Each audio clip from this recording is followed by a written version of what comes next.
I always like to say that nobody rises in whatever they are building above the quality of insightful ideas that they have and they can execute. And one of the most powerful things that you can know how to do is to know how to create an idea and package that idea, know how to communicate that idea, and distribute it with the mindset of mass commercialization. Anybody who can do this process have no business with poverty in their entire life. And I am somebody who likes to, there are few industries I have not studied from where they're coming from to where they are, and in terms of anticipation to where they will be 30 years from now. Like I like to go like 500 years backward. I begin to study. Where are these people coming from, right? Because it helps me to look at things from a deeper perspective. And I came to understand that among the many things I have been able to originate and create them and structure them is that the people that were able to rule their generation, they understood what I'm telling you. They understood that if I can create an idea or you pick an existing idea and you refine it and you package it in a way that anybody can understand in your target market, then you go a step further and take the responsibility to master how to communicate it. And I spoke a lot about communication yesterday. And if you understand how to present and communicate it in a way that the person who needs that value can see the reason why they should give you their money and receive your value, but you don't end at communication, you also pay the price to understand or to master distribution. You see, many people are struggling financially and struggling to be people of impact and influence because they have not mastered distribution. For example, there are many people here, like I saw somebody said that she's a nurse and then she is a certified marriage counselor. And many a times, people who do multiple things, they don't like to do multiple things. They there is something they love to do, and there's something they don't like to do, but they are forced to do it so they can make money. And one major challenge is many people are still doing the work they hate to do. Meanwhile, they have a skill, let's say like marriage counseling, that they love to do it. And that skill, I know many good marriage counselors that I've worked with that are making millions every month, right? So, but the challenge is they have not mastered the art of distributing the value they can create at the highest level to more people that can pay them so well that they will have no business trying to do other jobs, but focusing on advancing what they are building. You see, many times people that do so many things, because in this reasons, at the beginning stage, many you are not supposed to do many things because of your limited experience, limited skills, limited, exposure, limited finances. In reasons, you are not supposed to do many things. You're supposed to find one thing, become so good at it in terms of the quality of value that you create, and then master how to distribute it so well that you can make so much money. And if there are other things that you want to build, like what Dangote did not start having cement factories and all these several subsidiaries he now has in terms of petroleum refinery and many things. But when he became so good at importing and reselling, and he made so much money from it, he was able now to reinvest. And that's if you look at the pathways of many people that have multiple companies and they are very successful, that is literally what they did, right? So And many people get stuck at this value distribution because you can have good value, and if you cannot distribute it at the mass level, you are going to find difficulties really making a good amount of money and at the same time being able to create that impact and wield that influence at a certain level. So today, I want to take us through a journey, and I hope that we can finish it because I have so much to share under this because it's a big challenge for many people. I want to talk about how we can stop sitting on any money making ideas. There's a research that I read. It's a private research done by a private company of somebody I'm connected to. It's not public. But these people came to the conclusion that when I heard this, it challenged me as a person too. And I hope it's going to challenge you that you're hearing this.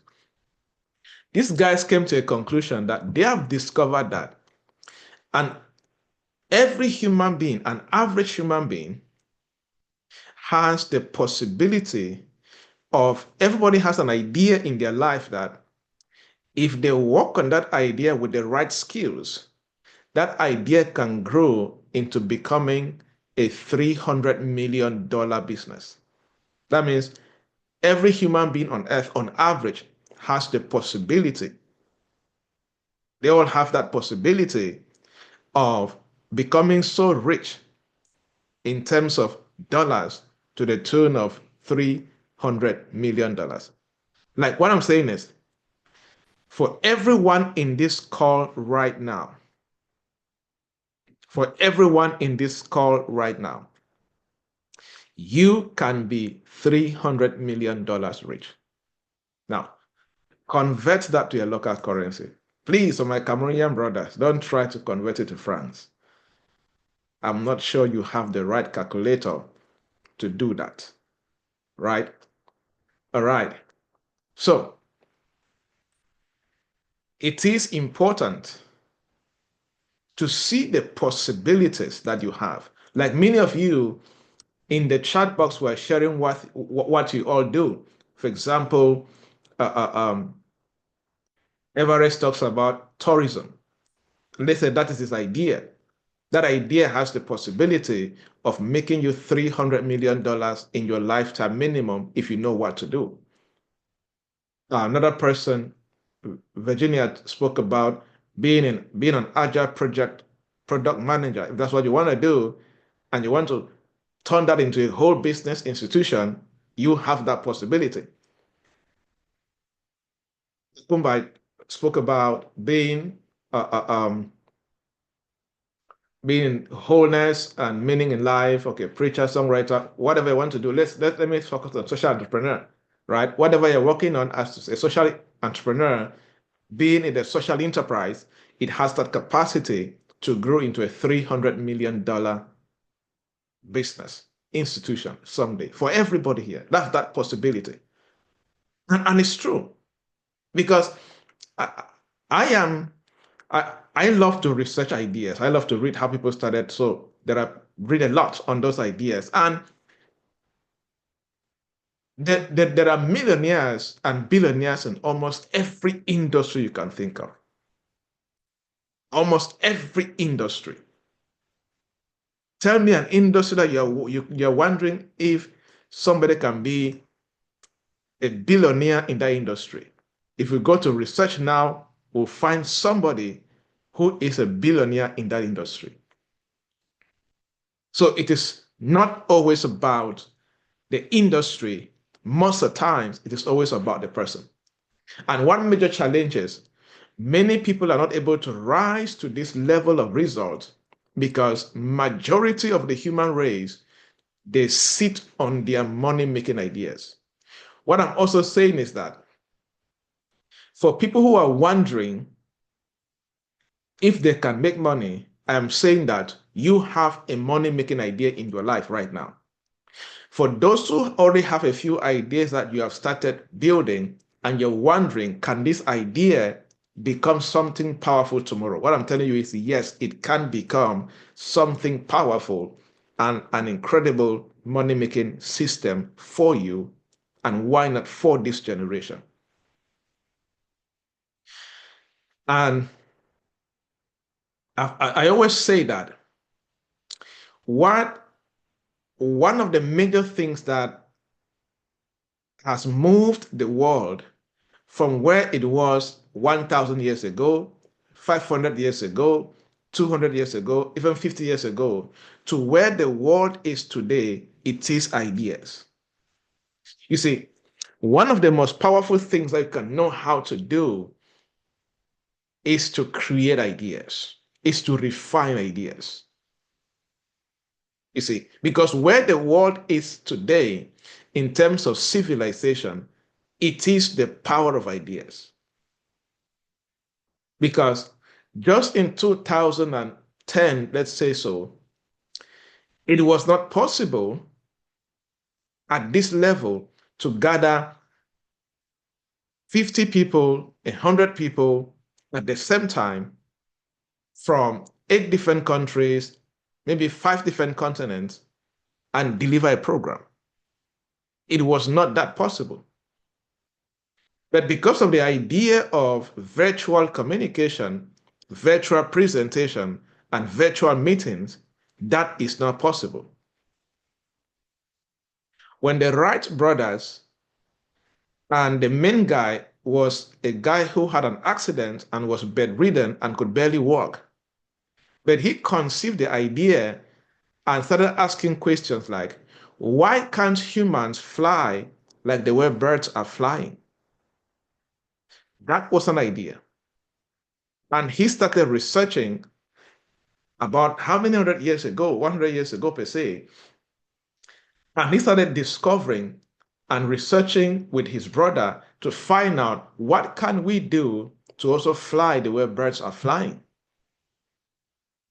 But it all started as an idea.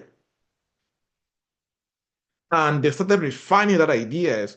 I was reading that book, and they said that the Wright brothers decided to write every library in the United States at the time, about 100 years ago, and they asked them to ship to their house every book on birds, aerodynamics, and what have you.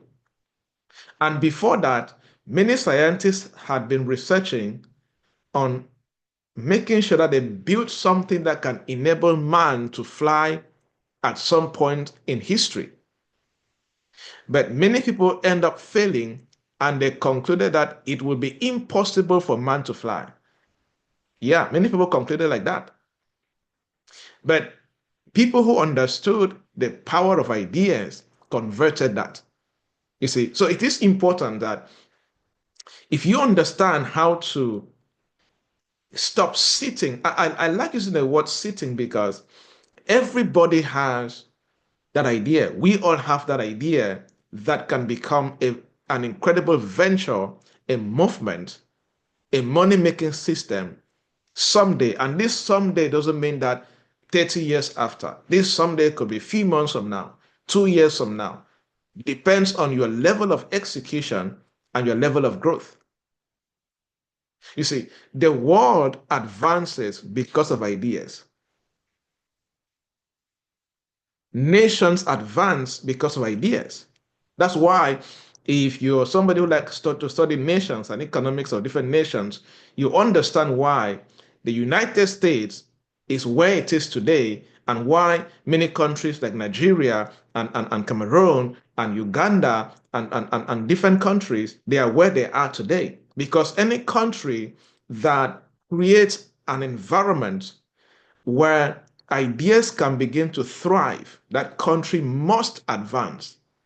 That country must advance. Look at how powerful China is becoming every day because they understood this just about 50 years ago, and they created systems and structures and environments to encourage the people to create and build ideas.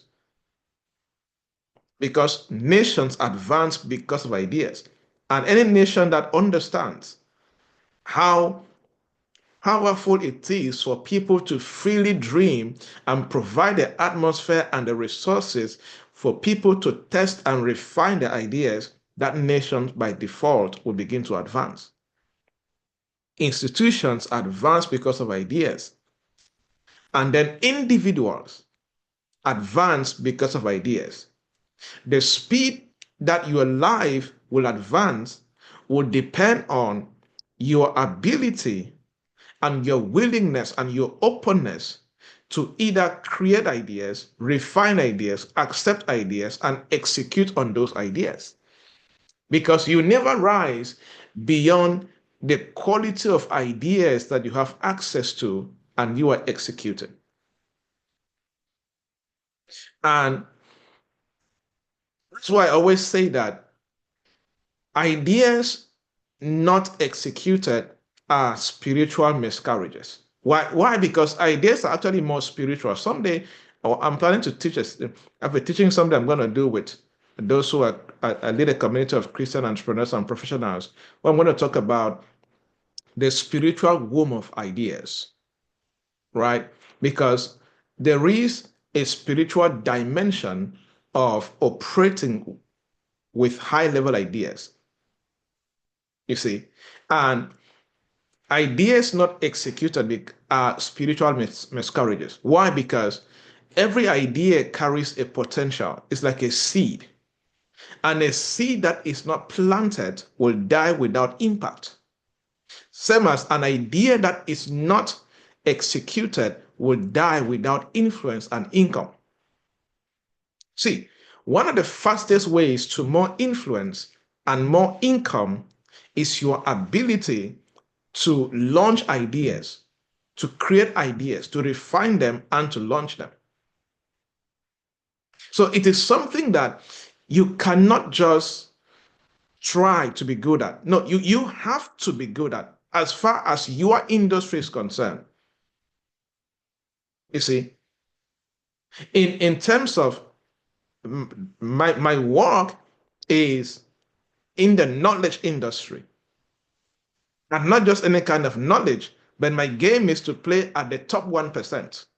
If you are not bringing your best A game, you have no right to talk where I'm talking. That's my game, right? You play a whole game at a whole higher level, and you push at a deeper perspective to be able to wield those kind of ideas that your industry can literally stand still because of the ideas you're bringing. And like I said, it's not some idea generation, idea refinement, idea execution, and idea commercialization. I'm telling you, it's not a nice to have skill. It is a must have skill if you will advance as a leader in your industry. But at the same time, if you're comfortable to just be you, you're comfortable to just be, average. Those kind of people that, oh, I am married, I have a house, I can drive a car, I think life is good. Then what I'm saying is not for you. But if there is a burning desire to be more in your generation and to be a disruptor, a major contributor, and you are conscious, you have that spiritual awareness that there is a purpose attached to me as a person, that there are many people that their purpose and their destiny can be handicapped if I don't live my purpose. Then you need to play this game I'm telling you about. You don't have the luxury, you don't have the patience of sitting on your ideas. And that's why I'm taking time to explain this, because you need to know how to stop sitting on your ideas and start executing them, because it's a major skill. You cannot operate from the level of impact, influence, and high level income if you don't know how to do this. I wish there was a better way. I could pamper you and say that, there's another way. No, there's no other way out of it. That's why everybody who lead their generation, either 500 years ago, 200 years ago, 50 years ago, or today, or in the next 30 years, they'll be doing what I'm telling you. It's the same pattern. You see, one thing I like to do is I like to identify patterns, right? So I noticed these particular patterns. I took time and I studied the top billionaires in the last 100 years, studied the current billionaires, and then I also started researching the billionaires of the future. Because I was trying to spot patterns. And among the many things I find is what I'm telling you today. You have to be good at it. And it's more easier today than 50 years ago to get good ideas. Although it is more competitive to succeed, but you still have the possibility of succeeding at a big scale because of the more resources that you have access to. So avoid spiritual miscarriages by making sure that you pay the price of executing your ideas. And the world has never rewarded thinkers. It's good to think, but if you end at thinking alone, you will never be rewarded by this world. That's why it's possible to see broke PhD holders and very wealthy, people who did not do so well in school. Because the world does not reward thinkers. If you spend so much time thinking on ideas, the society would never reward you. Because there is something else that the society rewards. And I like to call it structures. The society reward ideas that have been converted to structures. There's a teaching I did with my mentees known as the spiritual law of structures, right? And it's one thing God was teaching me, and he said, there are some things I cannot entrust to some people except they understand the divine law of structures, right? So the world rewards people who understand how to convert ideas to structures. What is a structure? A structure is anything or a system that you have created that can enable that idea to grow, to be systemized, and to impact other people effortlessly. You see, for example, let's say this morning school for 4 days is a structure. There's a structure. We wake up at 4 a.m., that's Cameroon time, and the time is there, the days are there, the platform is there, the topics I'm going to teach every day, they are there. Structure is created. That is what the society pays for. Many of you here have ideas, but those ideas struggle to fly and go places because there is no structure around those ideas. Ideas that have not gone through structurization and in a deeper marketplace level, we talk about productizing your ideas. That idea cannot wield influence and income. You see, if you look at where you are right now, in terms of the ideas that you have been having, and you look at the structures that you have around them, you either see no structure or you see very weak structure. And any idea that has no structure or weak structure, that idea cannot rise. It's just a law. That's why God had to create a structure in Genesis chapter 1 from day 1, day 2 to day 6. It was a divine law of structure. He could only build the earth and leave the earth to keep on expanding and translate the creation of the earth to man, because I believe that God did not end creation on day 6. God just transferred the creative abilities to man and then he rested. Facebook was not in Genesis chapter 1, but Facebook was in man in Genesis chapter 1, right? But he created a structure. He created a structure around that. So what I'm asking you is, before I even start telling you the 10 things that you have to do to stop sitting on your ideas, those ideas you have right now, what is the quality of the structure around that idea? There are many people, you see, I always say that money is spiritual. And one thing that attracts money in your life as a builder is the law of structure. Yes. If the ideas around you don't respect the divine law of structure, there is an amount of money you cannot attract. Because money is first of all spiritual before a physical manifestation. Do you think you have the right structure around what you're currently building? Type yes or no in the chat box. Type no. If it's weak, type weak. If you're confused, type confused. On YouTube, on here on Zoom. Go ahead. I like feedback. Let's be true. This is morning school, right? And we're a family here. Don't and I always say that in morning school, I am not babysitting anybody. Yes, I am very raw. In morning school, I'm always very raw in my morning school. Almost I teach morning school like the way I teach my mentees. I'm more raw with mentees than every other group of people I teach. All right. So you see, some people are confused, some are weak, and all of that. So you have to do that because it is. So I say this now. It is. You see, one thing I don't know why God just loved me so much and revealed some things to me. Sometimes I will dream and I'll have dreams of a being from heaven teaching me things. Right. But look, everybody here, if there's one thing I want to advise you all to get right this year, please get structures right around your life. Please, if any of my mentees is here, can you go on my YouTube and get the video on the law of structure and share here in the chat box? Fortunately for you guys, I reviewed that, I put that video in public. There are more things that I've not released in public. So, but that video is on YouTube. Please go and watch that video. Listen now.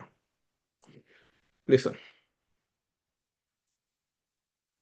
There are some things that you have been wishing for and praying for. And heaven is saying there is a major law you are not respecting, which is the law of structure. You see, God must create the structure of separating light from darkness, day from night, before he start building.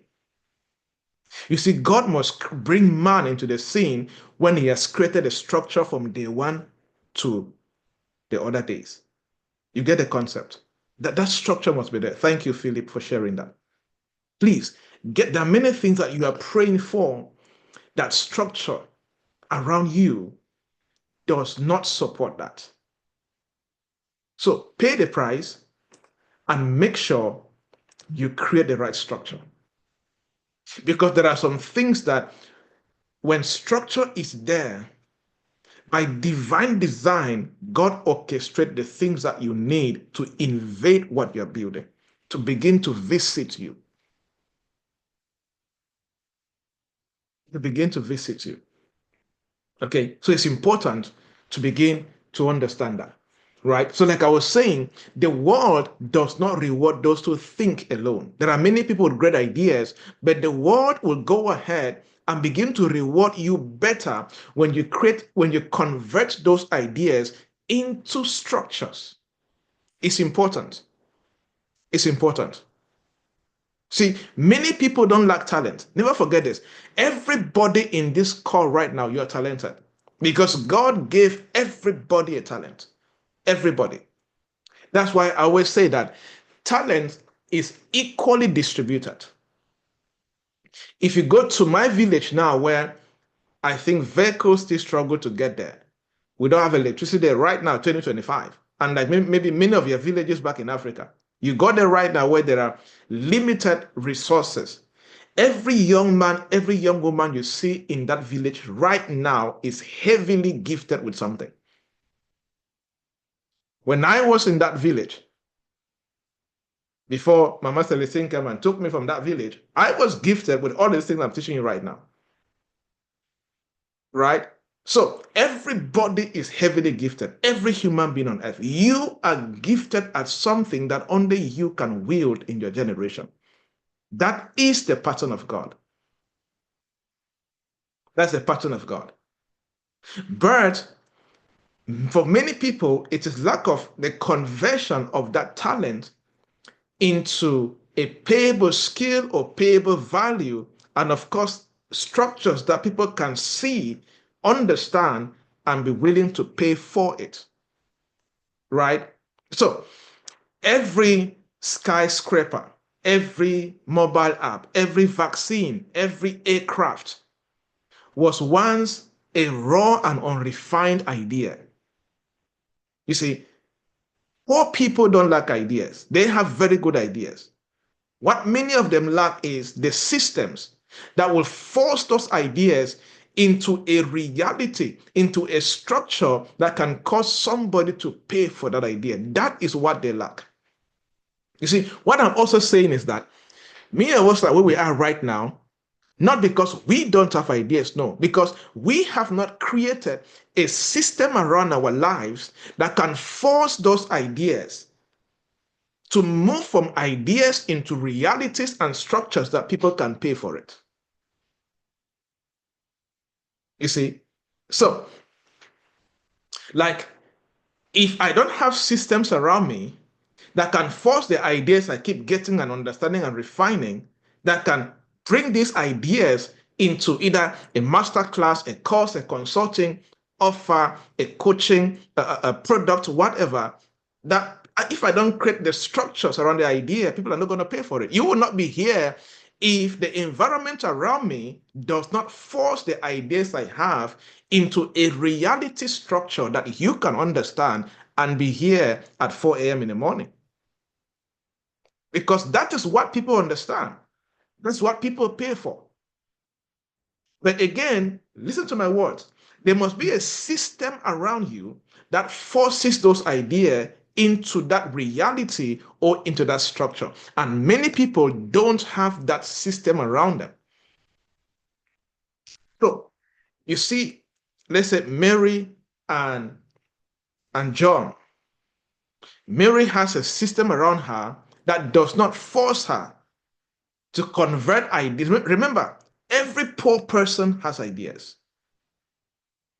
Every poor human being, they all have ideas.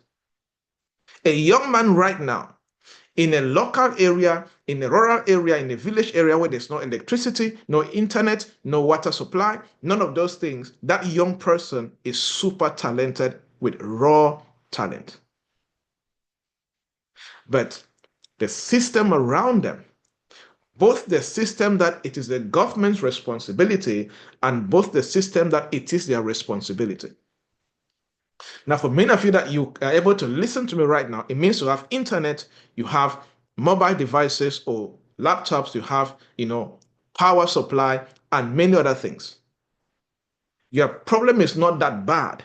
The problem can either be your current system around you. For example, you have heavy entertainment and heavy comfort.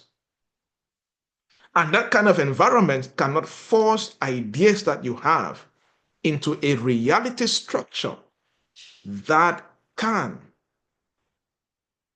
bring you that influence, that impact, and that income. For many of you that you have grown, if you are here, maybe you're already making 10 million a month. You are here, you're already a sub-director, a director in a big company, big NGO, international agency. Many of you are here like that. You are not struggling with what to eat, what to wear, what to drive.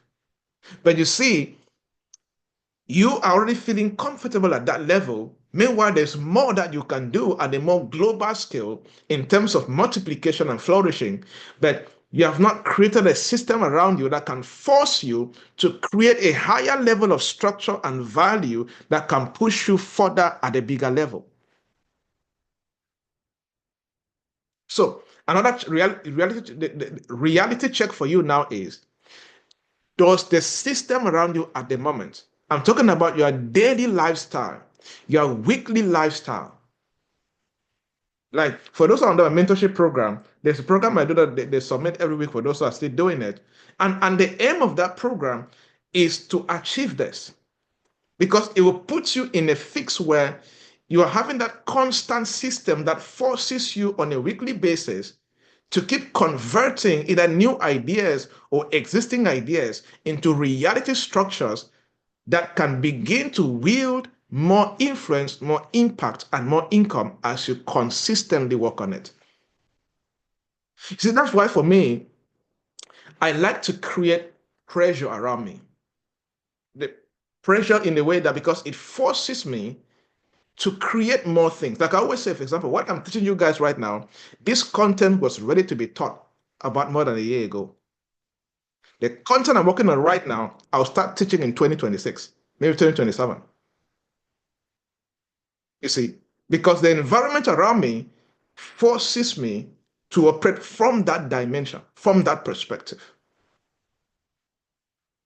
But again, it's not for you if you love comfort and you love average life. But if there's more you feel that this generation is supposed to drink from you, then you need to understand this particular system. You need to get the point.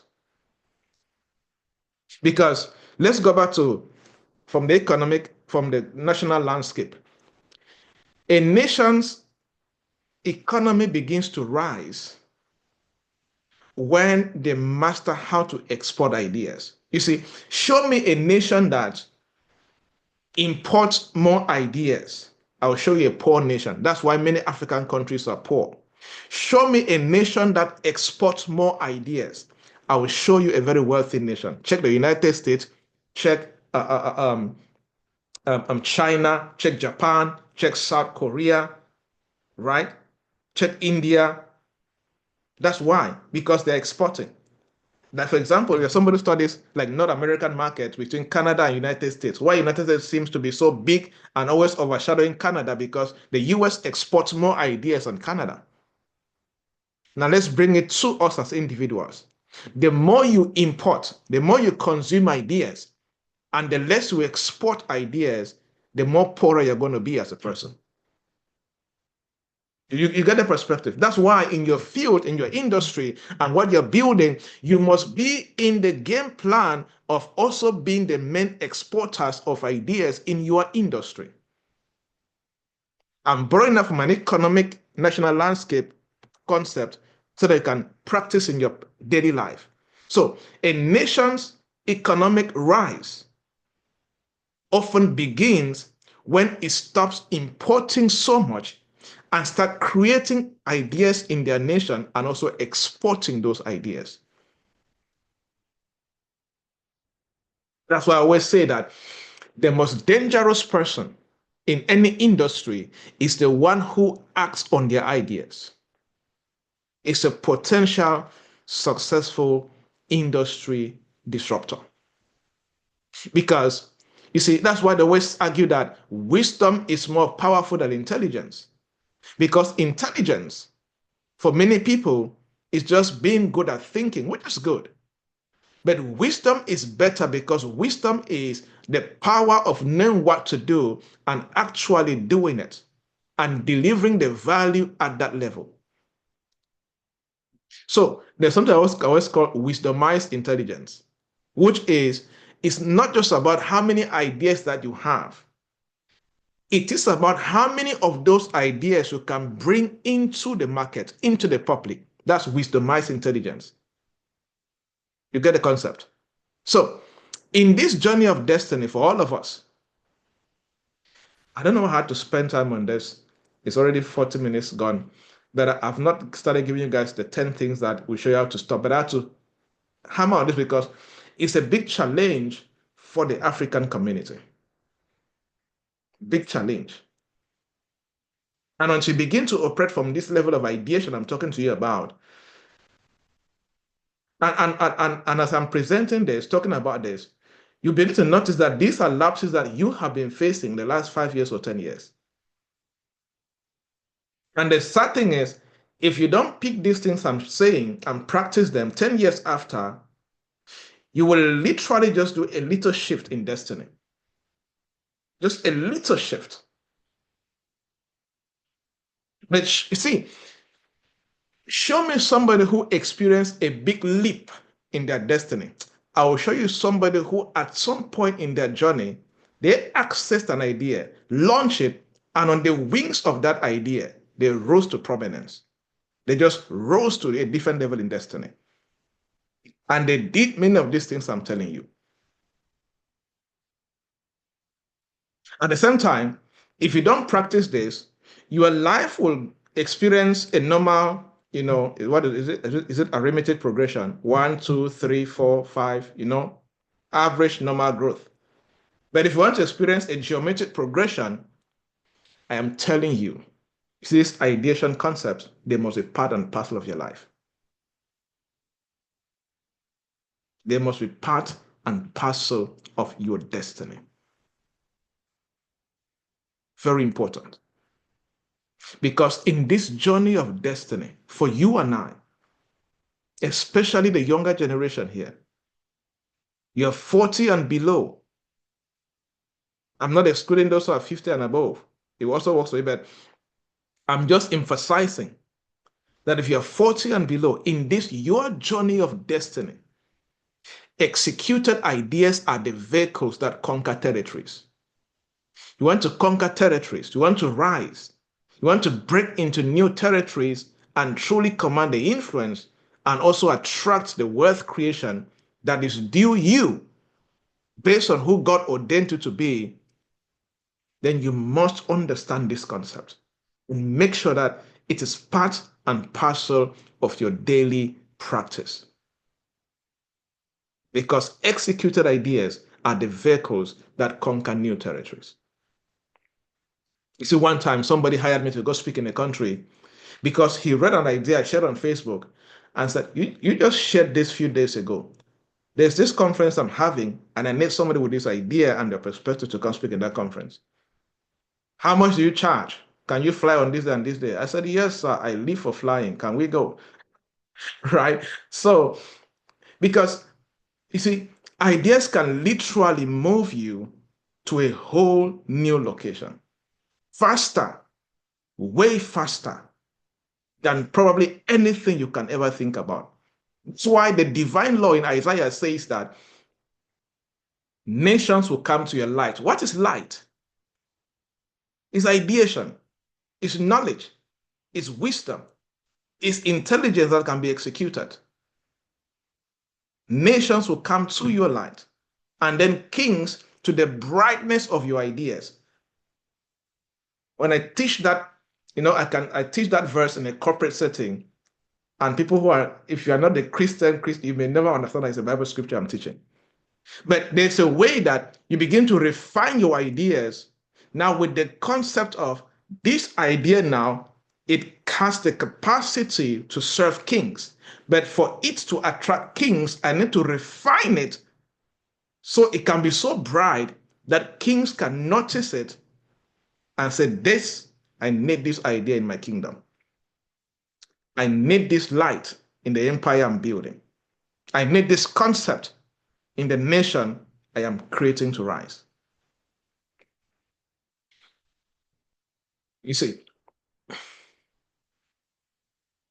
one of the biggest challenges that people face is they delay a lot in executing their ideas. Every time you tell yourself, I will start very soon. Many of those are in my mentorship, they know that one thing I hate so much with passion is procrastination. I even have a book on from chief procrastination officer to chief execution officer. Because for many people in destiny, their ideas are not the problem. Delay and procrastination is the demon that has been designed, well fashioned, a major, for many of you here, procrastination is your own weapon fashioned against you, rising by the enemy.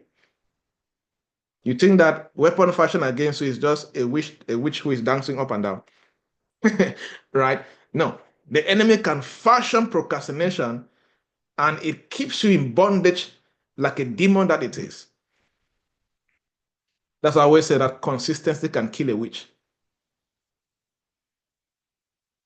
I know the power of consistency. It has the capacity to break strongholds in a profound way and orchestrate you into a whole new season. Into a whole new season. See, there are things I've done in my life every day since 2012 to today. If in a year I have missed out doing that thing or those things, it can be maximum 2 times or 3 times. You see, anybody at a very high level in whatever they're doing, politics, business, career, football, soccer, music, one thing that you will find at that level is that there are the basics, or there are core things. You know what in the spiritual setting they talk about consecration, right? That they have identified that as long as these things are the pillars of my daily living, I will stay at the top. You see, you don't stay at the top of significance by guesswork and assumption. No, there are things that must become the core of your daily living that keep you at the top. And if you don't have the willingness to do boring things every day for 50 years, for 60 years, you are not ready to stay at the top when you rise to the top. You see, so many people are still where they are because of procrastination. I will start soon. I will do this. I will. I will. I always say that I don't trust anybody with so many I wills in that discussion. I don't trust that person. Any I will without a deadline, if I talk to you now and talk again and talk again, you say so many I wills, and after the I will, I don't hear deadlines. I don't hear dates on when you're going to do that. I will start like, this guy, you are not serious for me to work with you as far as destiny is concerned. Because it's a major sign of a chief procrastinating officer. Because you see, the pain of procrastination is that you procrastinate to do something that you know that you're good at. And then you wake up one morning and you see somebody on Facebook or on LinkedIn making money from almost the same ideas, and they don't command the same brilliance and competence like you, but you see them cashing out from that idea. Anybody been in that spot before? Anybody? Type me in the chat box. You've experienced that before. Like you procrastinated. Laziness and comfort kept you bound from really executing an idea and something. And then you wake up one morning on Facebook and you see somebody monetizing that idea before you. And maybe not with the same level of brilliance and competence like you would have done. And you're like, we may. No, you know, we may. And don't call your innocent uncle in the village that is fighting your destiny. No, you, if you pray harder, you are the one that will drop dead because you are the main witch fighting your destiny, right? So, and it's the pain of procrastination in the marketplace. And you know, this is so because the world moves so fast. So, the pain of procrastination is that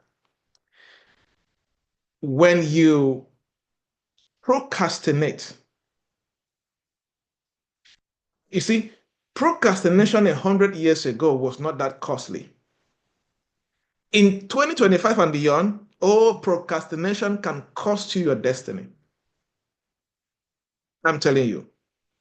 Why? Because the world moves so fast. And let me go spiritual a bit. Do you know that the agenda of God will never wait for anybody?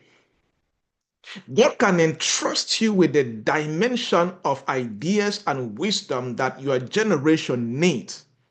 And because you are lazy and a chief procrastination officer, God can take that mantle off you, take that calling off you, and give to somebody willing to run within the timeline that he wants the idea to be executed.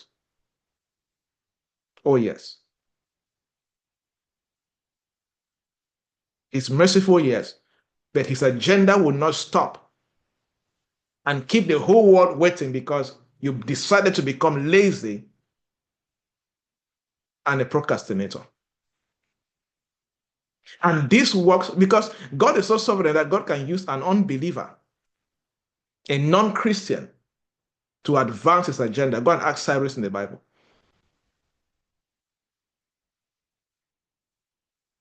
Right? So that's the pain of procrastination. So many people, we must need to pay the price of breaking out of this so we can begin to rise at a high level. Now, quickly, in clear steps, what can you do to stop sitting on money-making ideas and start turning that potential idea into a profitable idea? Number one, I already spoke about it a lot. I will not spend some time here. The truth of execution. You must understand the truth of execution in destiny manifestation. You must understand the concept at all times for the rest of your life that ideas alone don't pay people. Ideas alone don't wield influence. It is execution that does. That is the truth of execution. The truth of execution is get your hands dirty. Get your hands dirty. You would never be paid for being too smart. No, you will only be paid for the ideas that you execute. There are so many smart people who are poor at execution. And when you begin to study history, money flows to execution, not to ideas. There are so many people with ideas, but money will only start moving towards the direction of the person executing that idea.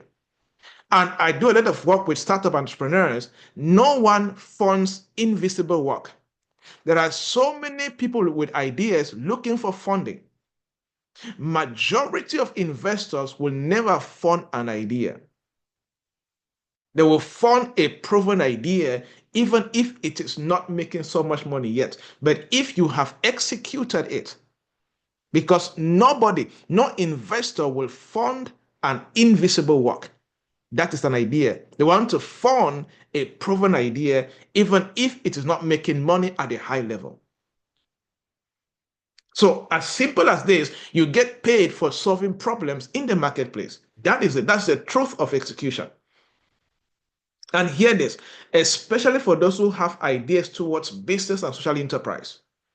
You get paid for solving those problems.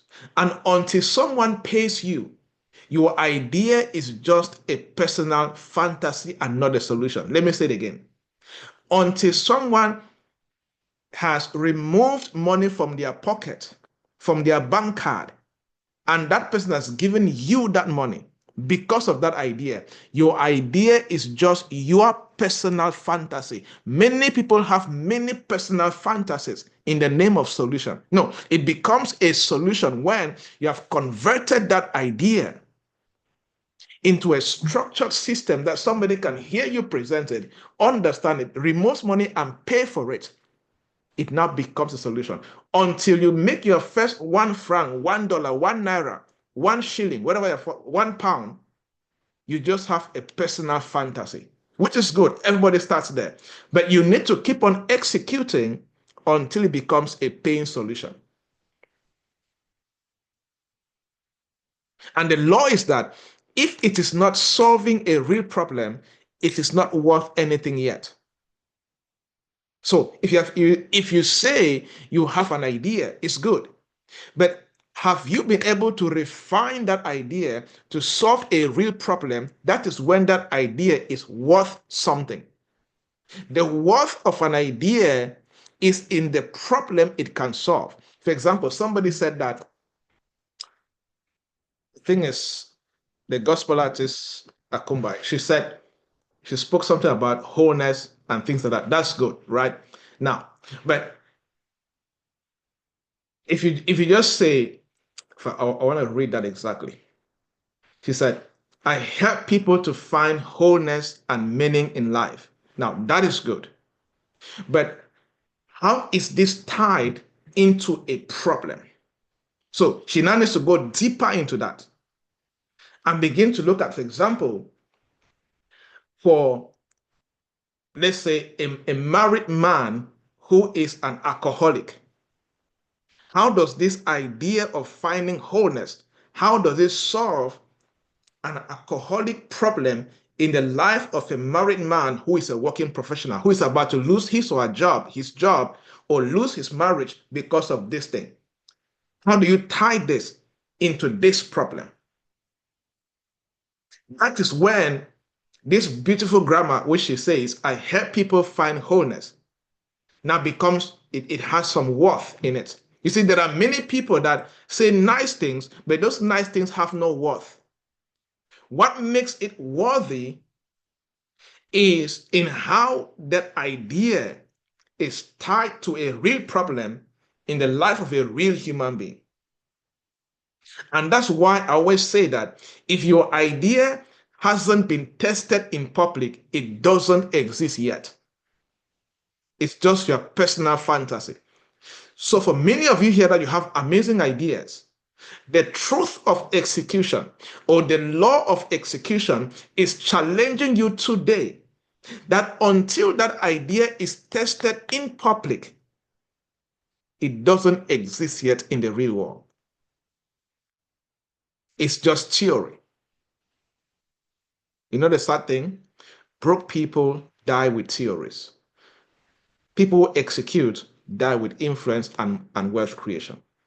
Number two, so understand the law or the truth of execution. Number two, understand the law of breaking down the idea into outcomes. Let me explain, but write it down.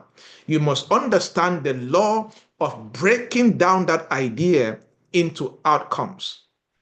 And what are the outcomes that every good idea must have? Number one, who does this idea help? Who does this idea help? That's one major outcome that you must break down or write down regarding that idea. Number two, what problem does it solve? You must bring out that outcome. Number three, what is the clear, visible result that somebody will have in their life by consuming your idea? If your idea does not have these three clear outcomes, clearly broken down and explained, go back to the drawing board. You have so much work to do. But if your idea, if you can clearly communicate the breakdown of that idea in this perspective, you have a powerful idea. Who does it help? Break it down. What problem does it solve? What is the clear, visible result? Because your idea isn't ready for testing or mass distribution and commercialization, for you to make money out of it, if it is not outcome driven. Many people have sweet ideas. On paper and on grammar, they sound so good. But marketplace, relatable, zero ideas. So your idea isn't ready until it is outcome driven. Why am I emphasizing on this? Because no human being buy ideas. They buy result. They buy the outcome. Why do you go to eat in a restaurant? Because you are hungry. You see that? So always, any idea you have, whether it's a major idea or a sub idea to add to an existing idea, always make sure you get a pen, get a paper, sit on your laptop, whatever, but begin to break down that idea into outcomes in clear writing and thinking pattern. Because if your idea can't produce visible wins, it is not ready to leave your bedroom. That means you should not take your idea out of the comfort of your bedroom or your study room if that idea, you're not able to break it down and clearly package it or communicate it in a way somebody can understand the visible wins they are going to get, then that idea is not ready for the public. So work on that. Many people skip this stage and just go on building the idea. And that's why many ideas are in the market and not making money. Number three, the third thing to do in converting your idea into a profitable, how to stop sitting on your idea, is to launch a test. And I always find this say, launch a 7-day test instead of a 7-month Wait. Now, what does that mean? You see, many people are currently sitting on their ideas because they are waiting for so long, because you may hear things like, I don't have a website yet. I don't have an office yet. I don't have this or that yet. If you do that, you will always sit on ideas. But to be a good business person and a person that in your generation you'll be able to wield influence and impact and income with your ideas, you must be able to be comfortable at launching a test. You see, because momentum is more powerful than gathering all the perfect things that you need.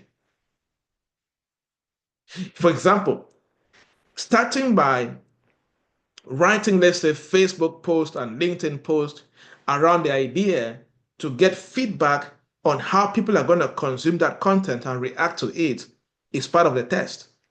You gather data, or making up your mind that you're going to offer free results, free outcomes to 3 people to see how powerful your idea will be in their lives. That is you testing the idea, launching that test. You see, why? Because it has been proven that clarity lives in motion, not imagination. The more you make moves, the more you become clear in what you're building. You want more clarity? Be in motion. Momentum is more powerful than waiting for perfection. So always launch a 7-day test. I'm going to talk about this deeper when I explain the concept of always having a better version of what you're building. Next is silence the perfectionism trap. Silence the perfectionism trap. Many people struggle with perfectionism. If you're here like that, type me in the chat box. You want things to be so perfect, right? Many people suffer with perfectionism. If you're here and you are comfortable at launching dating ideas before you perfect them in the process, you are a millionaire in the process. That's one major sign of millionaires, where they can launch things that are even scattered. They just launch it publicly and they correct as they go. That's the major sign of billionaires and millionaires. You see those people that want everything to be perfect before they launch it. Oh my goodness. Those people end up being broke because the marketplace always abandon them behind because they want perfect colors, perfect lighting, perfect dress code, perfect everything. At the end, they are 7 months late. They're even 1 year late. They're even 2 years late. You need to conquer that habit. It's not a good habit for builders. It's not a good habit for builders. Okay? True builders are not perfectionists. They are refiners. So you must learn how to silence the perfectionism trap. It's very important. It's very important. Okay? You see, after coaching so many people for so long, I have concluded that perfection is, for so many people, is just fear with a good outfit.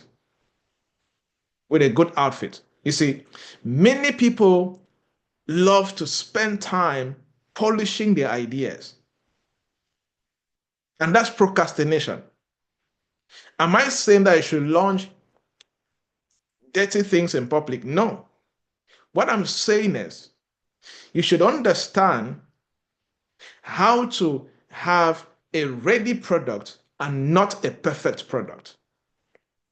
Because the market doesn't reward perfection. No. The market only rewards products that are useful.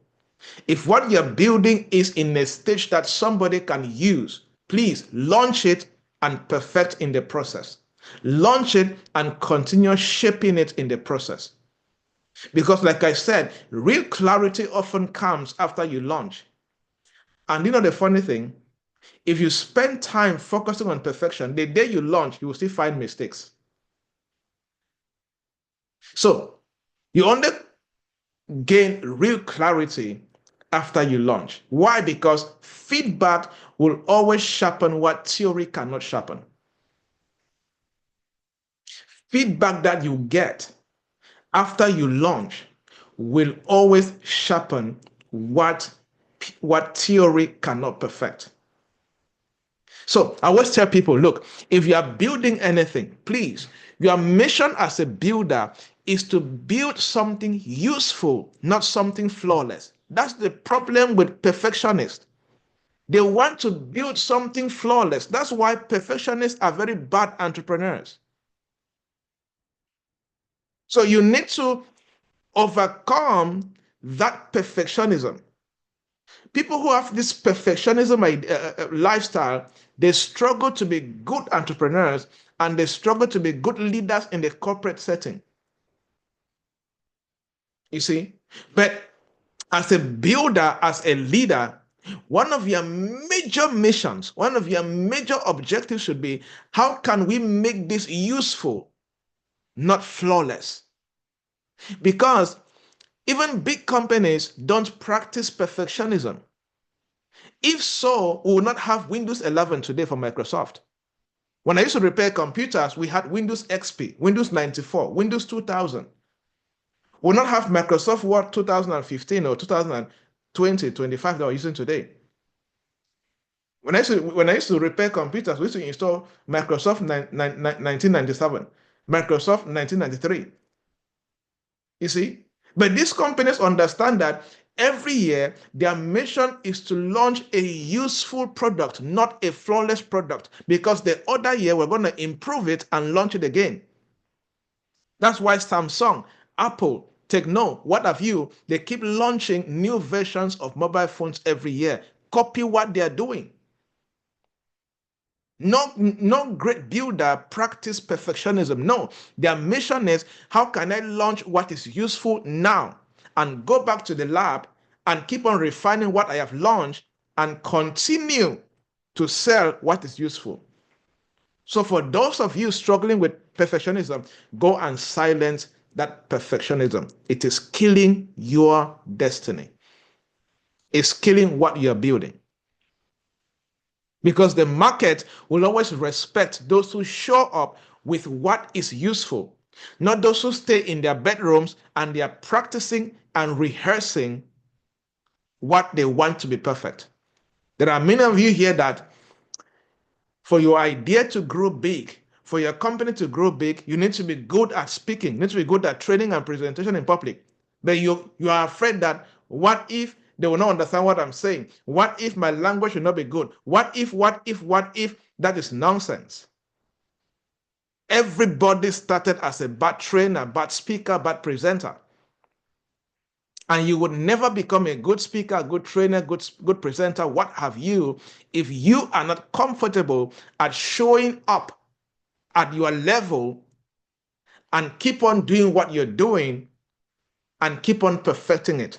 And psychologists have proven that your brain cells, in terms of learning, they become more powerful and more effective when you take action on what you want to learn, not when you underlearn. The more you take action on what you want to learn, you learn faster. You learn like times 10 if you are only reading. You get a perspective. So you need to play that particular game. All right. And just to add, you see, execution attracts collaborators. It attracts mentors, clients, investors, because nobody invests or wants to partner with invisible ideas. So perfectionism will never attract anyone. There are many of you, you're saying, oh, I don't have partners, I don't have helpers, I don't have investors, I don't have funders, I don't have this. Your problem is you are not showing up with what is useful. Because nobody partners with silent people. Nobody partners with perfectionism in their room. You see, you need to show up, because only execution attracts collaborators. So you need to show up, wake up and begin to show up. Okay? It is very important. Do you want doors to open for you? Make moves. Do you want the right help from the right people? begin to show up in the right buildings when everything is not perfect. Number 5, still linked to number 4. Price it even if it is not finished. Yes. Put a price tag on it. It's part of stop waiting for perfectionism. Price it even if it is not finished. You see, money is feedback. Money is feedback at all times. Why? Because until someone pays you for what you're building and what you're creating, you are literally still guessing. Right? One of the best ways I always advise people to do is while you're trying to build something and launch, put a price on it and start marketing it. Has anyone here ever come across a website or a promotion and people do paid ads, or you go to a website and they'll ask you to join a wait list? Anybody ever experienced that? They use wait lists or things like that in order to start marketing what they are still building. It's one of the best ways to launch. It's one of the best ways to stop sitting on your ideas. For example, if you want to test an idea and you're wondering if people are going to like it, what you can do is create content around that idea, and post it on social media. You can create a WhatsApp group and tell people, if you are interested with this idea I'm about to launch in the next few weeks, join this WhatsApp group. You see, just the number of people joining because of what you have said when they have not seen the product is feedback for you. That's the meaning of price it, even if it is not finished. So you can promote it, put a price on it, and you are still building behind the scenes. You use that to gather that data that you actually need. You see? So pick a price, offer the outcome, collect the data. You don't know your offer is how real your offer is until someone says, how do I pay for this? You see, many times there are posts I've made on social media when I just want to validate a consulting offer I just developed or a coaching product I just developed. And when I get the reactions and the comments and the DMs, it gives me a lot of data around that. And I begin to perfect it. You see, and I always say that if no one has paid what you are trying to build, you are not yet an entrepreneur. Because one of the things that validates you as a builder and as an entrepreneur is when somebody pays you for what you are building. Because until there is a transaction in the marketplace, we read it as you are still offering theory and not structure or enterprise. Anytime you offer a structure, a productized idea, somebody will pay. So until there is a transaction, you are just offering theory. You have to move from theory to an enterprise or to a structure or to a product that somebody can understand and begin to pay for it. You see? All right. Now, what's the next number? Number 7, package it ugly, but make it useful. I spoke about this already. I always encourage entrepreneurs. Like I was saying, there are some people that they will not launch a business because they feel that they don't have a perfect office. They don't have a perfect this, a perfect that. I always tell people, package it ugly, but make it useful. And for many people, at the beginning stages, you don't have all the money to package like big companies are packaging. And the funny thing is, you can market the usefulness of a product in a poor package that people will not see the poor package. You see? Because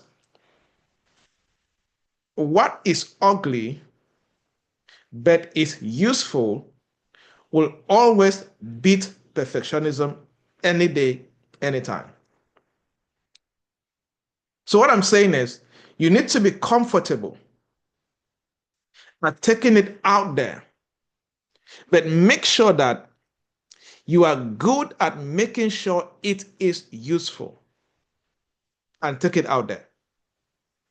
If you can deliver something that moves people from being stuck to experiencing progress, or whatever you're producing can literally produce results in the lives of people, then get it out there. Stop sitting on that idea. Always make the first move. Am I saying that I should launch terrible ideas? No. Use what you have at your level. Get the right package at your level. But don't sit on a good idea. And let me tell you something. Majority of the best ideas in the world, they experience what they call bootstrapping. They launched imperfect ideas, but they made sure that even though the ideas were not well packaged and they were ugly, as I was saying, but they made sure that even if this idea is not well beautified, but this idea must be useful. If somebody truly buys this idea and practice it, they will find the usefulness of this idea. For many beginning entrepreneurs, one of your major game to achieve is usefulness over beauty. When you start making money, you now invest on beauty. Sadly, many of you are still stuck because you want beauty and not usefulness. You are focusing on how do I make it beautiful? No, when you're still starting, you focus on two major things. How do I make it very useful? And how do I present it so well that people cannot even see that it's not that beautiful? It's a game. It's an entrepreneurial game. When you start making money, you can focus on beautifying it. Okay? It's very important.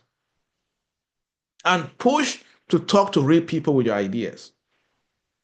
Get into DMs, WhatsApp chats, emails. Use these things as testing grounds to perfect your ideas. Why? Because every question is data. Every how can I pay for this is a validation of that idea. You see? Because that curiosity is important for what you are building now and in the future. Okay? So, lastly, and then we are done, is create a paid beta offer. Now, this beta is BETA. The beta concept started like in the 1940s. I was reading a book and I discovered that, right? Create a paid beta offer, even if only one person buys it. But I want to talk specifically on this beta offer, right? BETA. Now, it started years ago in the 1950s and 1940s or so, and this concept was created by companies and the military that were building what you can call military softwares or enterprise softwares. So they wanted to always test these ideas before they take them to the public. So they created two terms, alpha and beta, right? There were two terms. And the alpha term was used internally within the military and large enterprise software testing environments, right? So if they said that this is version alpha means that this version of this product has been tested internally. For example, for you, let me pick I want to pick an idea here and give an example of version alpha. Okay. Okay. Fernando. Fernando says that he's a builder and a contractor. Let us assume that Fernando is a new builder, right? And he can decide that, you know what, maybe his family members, his uncle, his parents, or his siblings can decide that, you know what, since you're a builder and a contractor in that area, We want to build a small boys' quarters. Do this for us. Now, since Fernando is trying to test his skills in a small internal setting in the family, that house that he will build, that boys' quarters, is the alpha version of Fernando's building skills or building company. So the alpha version, is when an idea is tested internally. Then the beta version is when an idea is tested externally, but in a small group. Right? So you create a paid beta offer. So one way to avoid sitting on money-making ideas is, because sometimes people are afraid, what if I launch publicly? No, don't start by launching publicly. Start by creating a better paid offer. And you can identify 6 people, 7 people, or 10 people who are not your friends or family members per se, but people who are outside of you a bit. They could be Facebook friends that you have never met and so on. But you know that these people need this, your idea, and this, your skill. And you create this better offer, and you can charge a very small fee, or you can decide and tell them that I want to give you a discount, but I want you to use this idea and give me feedback. Because you are looking for people that can give you a genuine feedback beyond your immediate environment.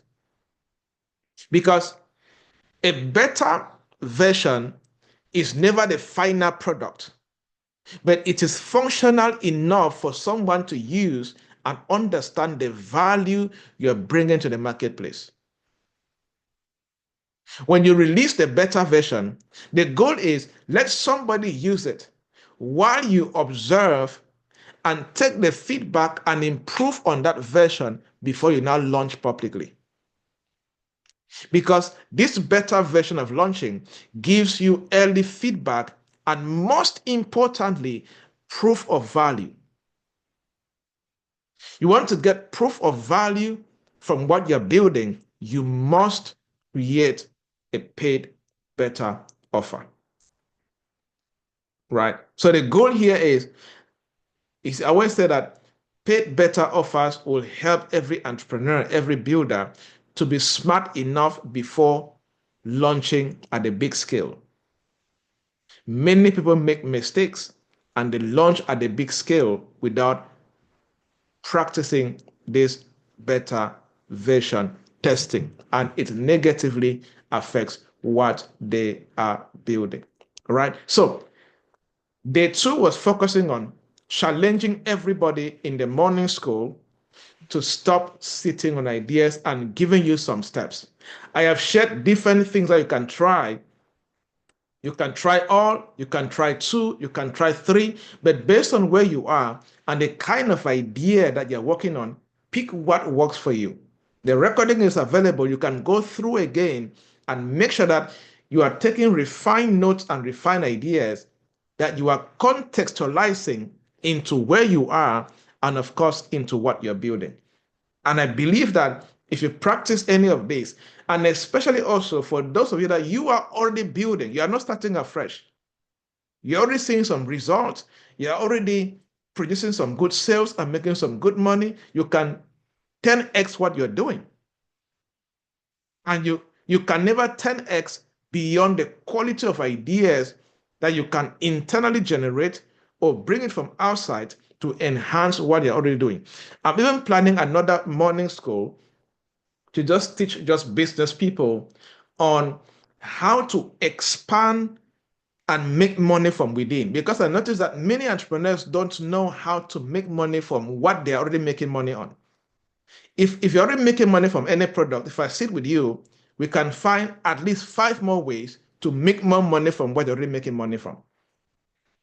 Right? So I'm going to do another morning school just for entrepreneurs who are already making money on how to find more ways to generate value from what you're already making money from, craft more better products so you can have more offers and sell to more people, because it is very important. But you can still use what we have handled today to also help you do that in your business. All right. I have room for one question, and then we are done for day 2 of the morning school. Any questions? You can raise your hand, or you can type in the chat box or in the comment section.